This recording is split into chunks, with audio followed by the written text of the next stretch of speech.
আজকে এই ছবির ট্রেলার লঞ্চ হলো এবং ট্রেলার লঞ্চ হওয়ার পর তোমার এখানে দাঁড়িয়ে দর্শকদের কাছ থেকে কেমন ধরনের রেসপন্স পাচ্ছি? আমি চাই এটা অনেক অনেক পরিমাণে শেয়ার হোক, দর্শকদেরই একটা ফ্যামিলির দৃশ্য এখানে দেখানো হবে। তো অনেক কিছু শিখবে, অনেক কিছু জানবে, অনেক কিছু অনুভূতি হবে। তো আমি সবাইকে রিকোয়েস্ট করব, হাত জোর করে রিকোয়েস্ট করছি, সবাই এটাকে বেশি বেশি করে শেয়ার করুন, সবার কাছে এটা পৌঁছান। এই বার্তাটা মানে যাওয়াটা দরকার, সবার কাছে এই মেসেজটা যাওয়াটা খুব জরুরি। তো ফ্যামিলি ইম্পর্টেন্সটা খুব জরুরি আমাদের লাইফে, ঠিক আছে? বয়স কত? 25 বছর থেকে এরকম একটা মেয়ের মা, অভিজ্ঞতা কেমন কাজ করার? অভিজ্ঞতা খুব ভালো, সবার সঙ্গে কাজ করে খুব ভালো লেগেছে। আর স্যারটা আরো ভালো করে, আমি অ্যাকচুয়ালি এখানে স্টুডেন্ট, তো প্রথমবার কাজ করছি, অনেক কিছু শিখেছি, অনেক কিছু জেনেছি। একজন মা এবং আর একটা আমি যতদূর এখন পর্যন্ত শুনলাম একটা চ্যালেঞ্জিং ক্যারেক্টার, যার সন্তানের সঙ্গে সম্পর্ক ভালো না, তো এরকম একটা ক্যারেক্টার করতে কোথাও গিয়ে কোনো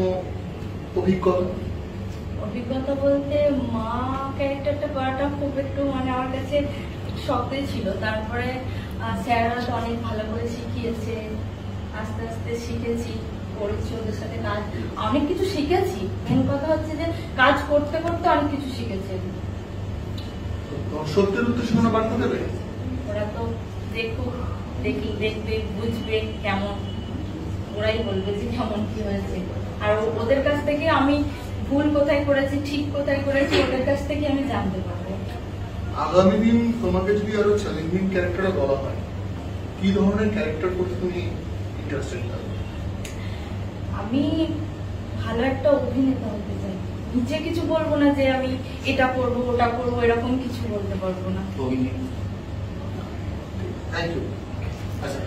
এখন কথা বলবো এই ছবির যে ডিওপি, কিছুদিন আগে Bangajyoti film international short film ফেস্টিভ্যালে যে বেস্ট ডিরেক্টর, বেস্ট এডিটর এবং বেস্ট ডিওপি তার একটা প্রাইজ পেয়েছে এবং তারপরে এই ছবির আজকে প্রিমিয়ার এবং এই ছবির ডিওপি তো সেই মনিদীপ সরকারকেই দেখা যাচ্ছে।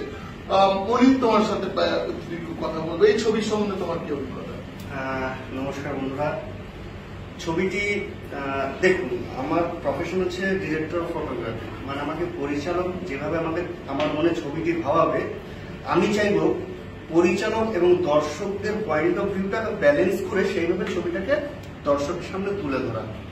তো ছবিটা আপনারা দেখুন, দেখে বিবেচনা করে আপনারাই ফিডব্যাক দেবেন যে ছবিটি কেমন হয়েছে। কারণ পরিচালকের চিন্তা ভাবনাটাকে আমি সম্পূর্ণভাবে নিয়ে আমি চেষ্টা করেছি আমার সব থেকে বেস্টটাকে স্ক্রিনে তুলে ধরা, এটাই বলা হচ্ছে। তবে গল্পটি অসাধারণ গল্প, একটা সুন্দর গল্প, যেটা সচরাচর কমার্শিয়াল নয়। আমি পরিষ্কার বলছি, ছবিটি কমার্শিয়াল নয়, পুরো পরিবার ওরিয়েন্টেড, ফ্যামিলি ওরিয়েন্টেড ছবি। আশা করি ছবিটি দেখলে আপনারা যারা এখনো নিজেদের পরিবারের মধ্যে নিজেদের বাবা মা সন্তানের প্রতি বা সন্তান বাবা মার প্রতি যে মানসিক দূরত্বটা তৈরি হয়েছে এখন বিশেষ, সেই দূরত্বটা আশা করি কোথাও না কোথাও কেটে যাবে। তো আমি দর্শকদের বলবো ছবিটি অবশ্যই আপনারা দেখুন।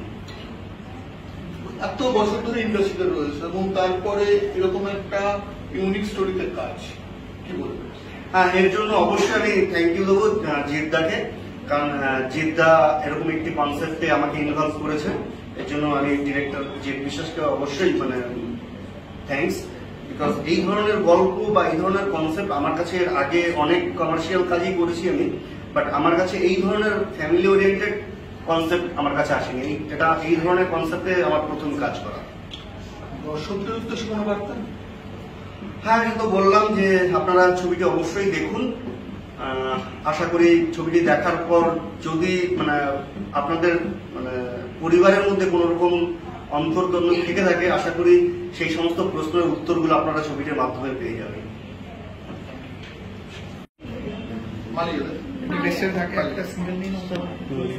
তোর বয়স জিজ্ঞেস করো। 15 ইয়ার্স এর হয়ে তুমি এরকম একটা ম্যাচুরড একটা ক্যারেক্টার অভিজ্ঞতা কেমন? খুবই চ্যালেঞ্জিং ছিল। অ্যাকচুয়ালি আমি পড়ি ক্লাস 10, তো অবভিয়াসলি যখন প্রিন্সিপালকে দেখি যেরকম আমারও ভয়টা লাগে, সেরকম ভয়টা আমাকে পাওয়াতে হয়েছিল। যারা আমার সাথে কো অ্যাক্টার্সরা ছিল, যেই হোস্টেলের অ্যাকচুয়ালি যারা স্টুডেন্টরা ছিল, তারা আমাকে দেখে ভয় পাবে। ইভেন আমি যদি স্কুলে থাকি তখন আমি তাদেরকে দেখে ভয় পাই। তো আমার যে ক্যারেক্টারটা ছিল খুবই চ্যালেঞ্জিং ছিল। কোনোদিন এরকম টাইপের ক্যারেক্টার আমি কখনো করিনি। ইভেন অনেক শিখেছি এই ক্যারেক্টারটা করার সময়, লাইক কিরম attitude, everything. It was big challenging for me. মানে এই ম্যাডামদের দেখে শিখে এরকম একটা ভয়ঙ্কর ক্যারেক্টার, যে হোস্টেলের টিচার, মানে হোস্টেলের যিনি অর্ডেন। হ্যাঁ, তো কোথাও মনে হয়নি কোনো জায়গায় যে কোনো প্রবলেম হচ্ছে বা কোথাও? প্রবলেমস তো অনেক হয়েছে, বাট আছে তো ঠিক করার জন্য। এমনি এরপর কেমন ধরনের ক্যারেক্টার করতে চাও, আগামী দিনে কিরকম স্বপ্ন দেখো? চাই যে আমার মধ্যে এরকম ট্যালেন্টটা থাকুক যে আমাকে যা ক্যারেক্টার দেবে আমি সব প্লে করতে পারবো। দর্শকদের উদ্দেশ্যে কোনো বার্তা? একটাই কথা বলবো সবাইকে, যে ফ্যামিলিকে অবভিয়াসলি সবসময় ইম্পর্টেন্স দিতে হবে। একটা টাইম যখন আসবে ফ্যামিলিকে ছেড়ে দূরে যেতে হবে। যদি ফ্যামিলির সাথে যে বন্ডিংটা না হয় আর ডিস্টেন্স তৈরি হয়ে যায়, তখন ওই টাইমটা খুব ডিফিকাল্ট হয়ে যাবে আপনাদের জন্য। So be with your family, be with them, enjoy with them. Thank you. বিশেষত যে এই ছবির যারা কলাকুশলী রয়েছেন, হিরো হিরোইন, সম্ভবত আপনার যে নিজস্ব একাডেমি, সেই একাডেমির স্টুডেন্টরাই রয়েছে? হ্যাঁ, মোটামুটি ভাবে আমার এই একাডেমিক স্টুডেন্ট, একজন টিচার রয়েছে যে এখানকার ফ্যাকাল্টি, যে টিম একাডেমি ফ্যাকাল্টি, আর একটা বাচ্চা দেখতে পাচ্ছ এখানে একটা বাচ্চা রয়েছে। ও একাডেমিক নয়, ও বাইরে থেকে নেওয়া। সো আর বাকি যারা কলাকুশলী রয়েছে তারা কেউ পড়াশোনা করছে, মানে এখানে শিখছে অ্যাক্টিং। কেউ কেউ আছে যাদের কমপ্লিট হয়ে গেছে, তারাও এখানে রয়েছে। আমরা আমাদের যে প্রোডাকশন হাউসটা তার সাথে একাডেমিকা যুক্ত, এবং আমাদের একটা মোটো আছে যে আমরা শুধুমাত্র ক্লাসে শেখাই না, আমরা সিনেমার মাধ্যমে তাকে এক্সপিরিয়েন্স দেওয়ার চেষ্টা করি। তো এইভাবে করে আমি চেষ্টা করি যাতে ছেলেমেয়েরা একটু ভালো শিখতে পারে, যারা ইন্ডাস্ট্রিতে গিয়ে ভালোভাবে কাজ করতে পারে।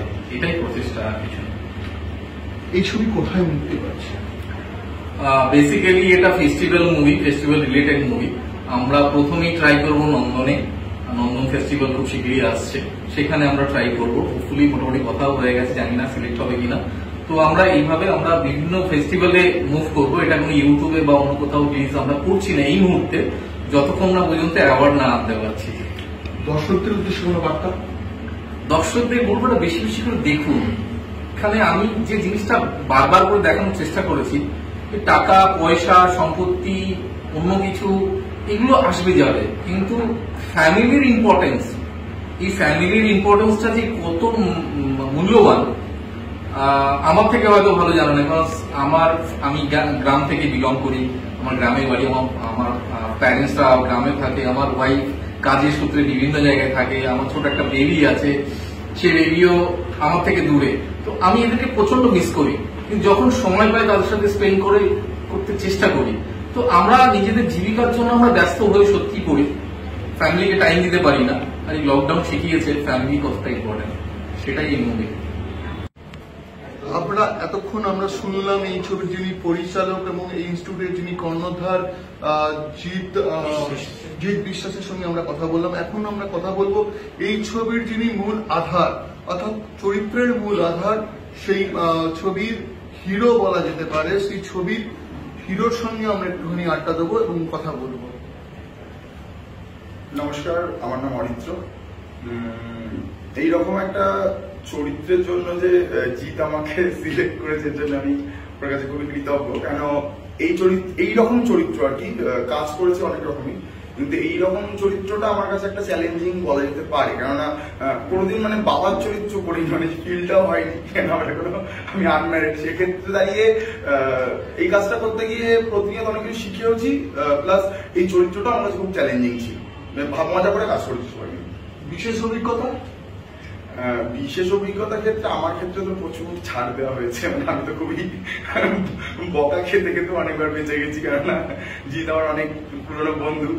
সেক্ষেত্রে কাজটাকে খুব সিরিয়াস ভাবেই করেছি। যখন প্রথম স্ক্রিপ্টিংটা হয়, তারপরে ও আমাকে শুনিয়েছিল যে এটা আমি একটা কাজ করছি, এটা একটা চরিত্র আছে, তুই করবি। তখন থেকেই একটা মনে মনে ভাবনা চিন্তা শুরু হয়েছিল যে এরকম একটা চরিত্র আমার করতে হবে, তার জন্য কি করতে হবে না করতে হবে। সেক্ষেত্রে দাঁড়িয়ে জিৎ ছিল, শিবাজিদা বলে একজন আছেন দাদাও অনেক হেল্প করেছে চরিত্রটাকে ডেভেলপ করার জন্য। বিশেষ মুহূর্ত করতে মাঝে মাঝে দেরি করে ঢোকা, তারপরে কোনো কিছু মানে বলতে গিয়েও জিৎ বলতে পারে ঠিক আছে, যে বন্ধু হয় হয়তো অনেকে চোখ দিয়ে বলেছে কিন্তু মুখ দিয়ে বলতে পারেনি। কোনো বার্তা? একটা কথাই বলবো যে ছবিটা একটু মানে অন্যরকম ভাবে তৈরি করা হয়েছে। যেরকম কোভিড এর পর যে যারা ধরুন আমার বাড়িতে অনেকে আছে, দিদি দাদা, তারা কর্মসূত্রে মানে বাইরে থাকে, সেক্ষেত্রে দাঁড়িয়ে কর্মব্যস্ততার জীবনে যে ফ্যামিলি বন্ডিং যেটা একটা দূরত্ব তৈরি হয়ে যায়, কর্মসূত্রে যেটা হয়ে থাকে প্রত্যেকের পরিবারে, সেই দূরত্বটা যে মানুষের কতটা একটা ডিপ্রেশনে নিয়ে যায়, সেক্ষেত্রে দাঁড়িয়ে তার সন্তান তার থেকে যে কতটা মা বাবার থেকে দূরে চলে যায়, সেই এই নিয়েই একটা ছবি। এটা সবাই দেখুন, দেখলে আশা করি খুব ভালো লাগবে, গল্প স্টোরি লাইন খুব ভালো।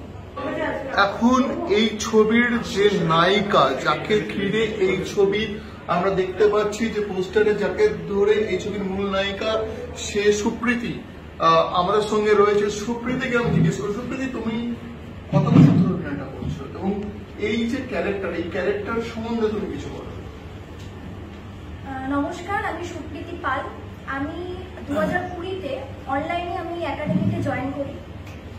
প্রথমত যেহেতু অনলাইনে ক্লাস হতো, অতটাও ভালোভাবে বুঝতে পারতাম না। অনলাইন থেকে অফলাইন মানে দুটোর মধ্যে অনেক ডিফারেন্ট।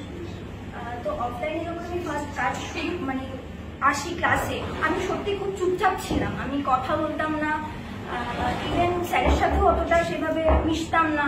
আস্তে আস্তে ক্লাস করতে করতে স্যার আমাকে আরো আগ্রহ দেয় যে তুমি কথা বলো, ক্লাস করো, ভালোভাবে শেখো। আস্তে আস্তে কথা আমি নিজেও কথা বলি এবং ক্লাস করি, ভালোভাবে শিখি, একদম ধরে ধরে নিখুঁতভাবে শেখানো হয় এখানে। আমি শিখেছি, ইভেন আমি স্যারের সাথে যোগাযোগ রেখেছিলাম। আর যার জন্য স্যার, আমি জানি না, আমার লাইফে এই ছবিটা সব থেকে বড় opportunity as a lead character. আর রিনি চরিত্রটাও আমার প্রচন্ড মানে ভালোবাসার। আমি যদি এরপরে আর অন্য কোনো আরো বড় বড় কাজ করি, তাও আমার কাছে এই রিনি চরিত্রটা আমার কাছে খুব স্পেশাল হয়ে থাকবে। মানে বলা যেতে পারে এটা জীবনের তোমার প্রথম ছবি। প্রথম ছবি এবং এই ক্যারেক্টারটা তোমার কাছে বেশি ইন্টারেস্টিং। হ্যাঁ, ইন্টারেস্টিং, অবভিয়াসলি ইন্টারেস্টিং, কারণ আমার সাথে এই ক্যারেক্টারটা অনেকটা মিল রয়েছে। প্রথমত রিনি ছোটবেলা থেকে যে বাবা মার থেকে ভালোবাসাটা পাওয়ার দরকার সেটা পাই। তার কাছে মানে বাবা মা দুজনেই কর্মরত, কাজে নিজেদের কাজে ব্যস্ত। ছোট থেকেই তাকে দেখাশোনার মতো এক আয়াত ছিল, যার নাম ছিল মিনতি। সেই মিনতি মাসিই ছিল ওই ছোট রিনির সব তার কাছে। এক সময় মিনতি মাসির বাড়ি থেকে কোনো সমস্যা হয়, যার জন্য মিনতি মাসিকে বাড়ি ফিরে যেতে হয়। তারপর বাবা মা বুঝতে পারে না কিভাবে ছোট রিনিকে, সেই 5 বছরের ছোট্ট রিনিকে সামলাবে। আস্তে আস্তে তারা ডিসিশন নেয় রিনিকে হোস্টেলে দেওয়ার। হোস্টেলে গিয়ে সে যেতে চায় না প্রথমে, তারপর আস্তে আস্তে কোনোভাবে তাদের মানে বাবা মার প্রতি যেই ভালোবাসাটা, সেটা থাকলেও তাদের প্রতি অভিমান, রাগ, সেই জিনিসগুলো বেশি আরো আঁকড়ে ধরে। আস্তে আস্তে মানে সে আরো বাবা মার থেকে মানে কি বলবো, ডিস্টেন্স ক্রিয়েট হয়ে যায় তাদের মধ্যে, যতই সেই মেয়ে নিজের মেয়ে হোক না কেন। তারপর তাদের প্রতি সেই অভিমান, রাগ থেকে সে নিজে একজন জেদি মানুষ হয়ে যায়। জেদি মানে কোনো মানে বাধ্যতা, নিজের মতো কাজ করে, লোকের কথাই শোনে না, নিজের ইচ্ছা মতো চলে। আস্তে আস্তে যখন লকডাউন ঘোষণা হয়, তখন রিনি বাড়িতে আসতে চায় না। আমি দর্শকদের উদ্দেশ্যে একটাই কথা বলবো যে যতই জীবনে যতই কাজ আসুক, ব্যস্ততা আসুক, নিজেদের ফ্যামিলিকে একটু টাইম দিন, যাতে তাদের মধ্যে সেই বন্ডিংটা যেন মানে খারাপ না হয়ে যায়। কারণ যতই কাজ থাকুক মানুষের, সেই ফ্যামিলি তো আসল, ফ্যামিলির জন্যই তো সবকিছু। তাই আমি বলবো যেন এমন এমন ভাবে কাজে ব্যস্ত না হয়ে যায় যে ফ্যামিলির থেকেই পুরো ডিস্টেন্স চলে যায়। মানে আপনারা এতক্ষণ ধরে দেখলেন যে অভিমানী ছবি the lockdown Jeet motion pictures presented এবং জিৎ বিশ্বাসের পরিচালনায় এই ছবি আজকে প্রিমিয়ার হলো এবং প্রিমিয়ারের সরাসরি আপনারা দেখতে পেলেন যে এখানকার কলাকুশলী থেকে এখানকার যিনি পরিচালক ডিওপি তাদের বক্তব্য এবং দর্শকদের উদ্দেশ্যে বার্তা। এই ছবির বুল্লা 24x7 এর পক্ষ থেকে এই ছবির আমরা আমাদের শুভকামনা রইল। ভালো থাকবেন। ক্যামেরায় মন্দির সরকারের সাথে অভিষেক দাসগুপ্ত, বুল্লা 24x7।